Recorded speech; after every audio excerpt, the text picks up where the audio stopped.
posledníkov boja. Michal Tučný, jasné, že posledníkov boja si preferuje kone a nie autobusy, to by bol asi taký nejaký moderný, ale autobus, ktorý sme mali nedávno v Bratislave, by možno preferovali všetci tí, ktorí chcú vedieť lepšie po anglicky, pretože v Bratislave sme mali taký typický londýnsky autobus, známy aj ako double decker, a v ňom informovali, kde a ako by sme sa po anglicky mohli naučiť.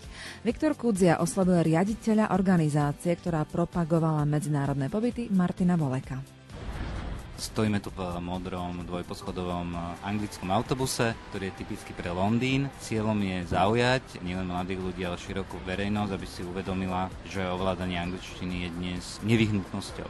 My sme chodili tento týždeň už po 7. rok po slovenských školách a autobusom už niekoľko rokov chodí jeden Angličan, ktorý s tými deťmi komunikuje, čiže tie deti počujú tú reálnu angličtinu. Pýtajú sa otázky, kam na jazykový pobyt, či na strednú školu do zahraničia, čo treba preto spraviť. Čiže cieľom je poradiť, vysvetliť, hovoriť o plusoch, mínusoch a podobne. Ako vieme anglicky?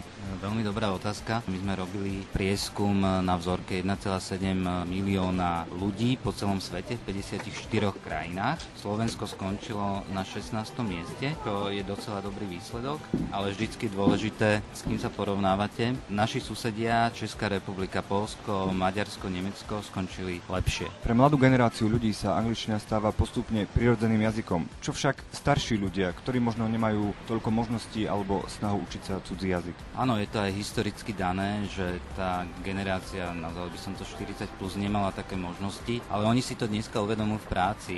Chodia na jazykové kurzy a mnohí aj v tom staršom veku chodia aj do zahraničia. Napríklad my máme jazykovú školu na Malte, kde organizujeme kurzy práve pre starších od 40 rokov. V týchto špecializovaných kurzoch sú zmiešaní s študentami z celého sveta v tom veku. Idú do divadla, na kultúru a podobne, takže aj táto veková skupina má možnosti dneska a treba ich využiť. Skúsenosti na jazykovom pobyte získala aj Alena, ktorá bola v anglickom Londýne. Hlavně jsem si potřebovala zlepšit svou angličtinu kvůli práci, kterou jsem hledala. Takhle jsem mohla zažít ten jazykový pobyt a můžu to tím pádem lépe doporučit ostatním. Aj keď jazykový pobyt skončí, priateľstva pretrvávajú naďalej. Bolo to tak aj u vás? Ano, to je určitě pravda. Tím, že jsem spoznala spoustu lidí, tak jsem vlastně získala od nich kontakty a teď jsme stále na Skypeu, na Facebooku, můžu tak stále procvičovat svoji angličtinu. A hlavně, když chci do nějakého zahraničního města, mám tam ubytování zdarma.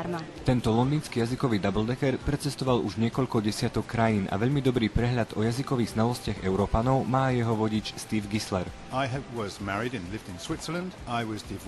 Bol som ženatý vo Švajčiarsku, rozviedol som sa a musel som sa vrátiť späť do Anglicka.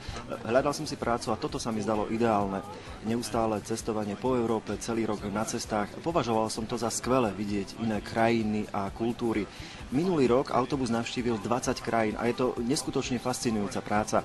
Stretol som veľa mladých ľudí, s ktorými robíme prezentácie na školách, na námestiach a keďže autobus nemá strechu, môžeme tu robiť aj diskotéky. Ako vedia Slováci po anglicky?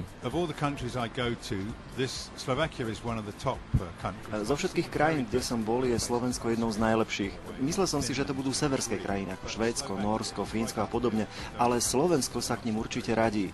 Som očarený, pretože viem, že učitelia nie sú v tejto krajine veľmi dobre platení. Počul som, že ľudia ich nehodnotia najlepšie, ale podľa mňa sú veľmi dobrí. Tak aspoň takéto ocenenie aj pre učiteľov. No kto vie, aké kurzy angličtiny absolvovala dáma, ktorá práve príde. Rumúnska speváčka, ktorá prerazila vo svete určite aj vďaka tomu, že nespieva v rodnej rumúnčine, ale po anglicky. Tu je Inna a